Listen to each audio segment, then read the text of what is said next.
मित्रों, लगातार होने वाले चुनाव,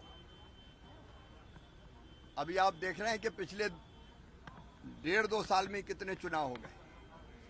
मध्य प्रदेश, छत्तीसगढ़, राजस्थान के विधानसभा के चुनाव, फिर लोकसभा के चुनाव 4 महीने बाद, 4 महीने बाद फिर झारखंड, हरियाणा, जम्मू कश्मीर, महाराष्ट्र के चुनाव, फिर 4 महीने बाद दिल्ली के चुनाव, अब बिहार के चुनाव, फिर बंगाल के चुनाव, फिर तमिलनाडु के चुनाव।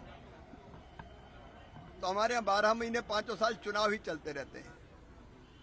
ये लगातार चलने वाला चुनाव देश की प्रगति और विकास में सबसे बड़ी बाधा है, और इसलिए आज आवश्यकता है कि संविधान में संशोधन करके पहले चरण में कम से कम लोकसभा और विधानसभा के चुनाव एक साथ होने चाहिए।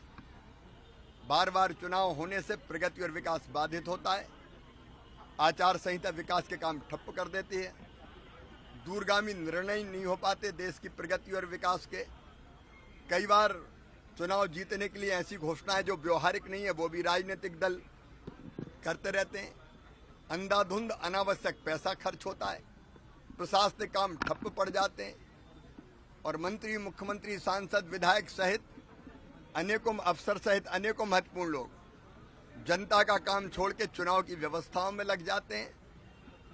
पर्यावरण प्रदूषण, क्योंकि गाड़ियों की चिल्लपों, बड़ी मात्रा में फ्लैक्स, होर्डिंग्स, प्लास्टिक के बैनर, झंडे, ये पर्यावरण को भी बिगाड़ते हैं। पढ़ाई ठप होती है, जातिवाद, भाषावाद बढ़ता है।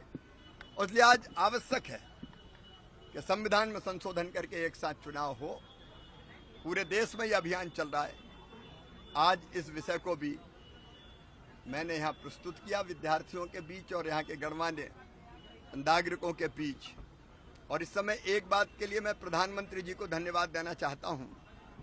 उन्होंने स्पष्ट रूप से तय किया कि भारत के किसानों, पशुपालकों और मछुआरों के हितों से कोई समझौता नहीं किया जाएगा। दुनिया में कोई हो, हमारे लिए राष्ट्र सर्वोपरि है और हमारे किसानों का हित सर्वोपरि है। और इसलिए हमारा दृढ़ संकल्प है कि भारत के और भारत के किसानों के हितों को हम प्रभावित नहीं होने देंगे।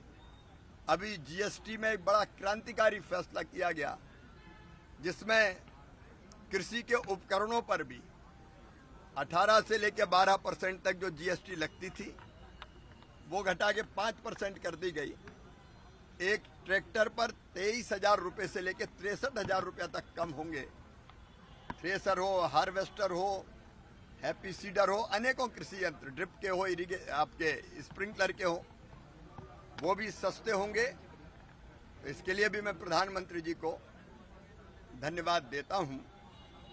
और बहुत दिनों के बाद यहाँ सौभाग्य मिला है आने का, तो जनता से मिलके मैं अत्यंत प्रसन्न हूं और आनंदित हूं। मामा जी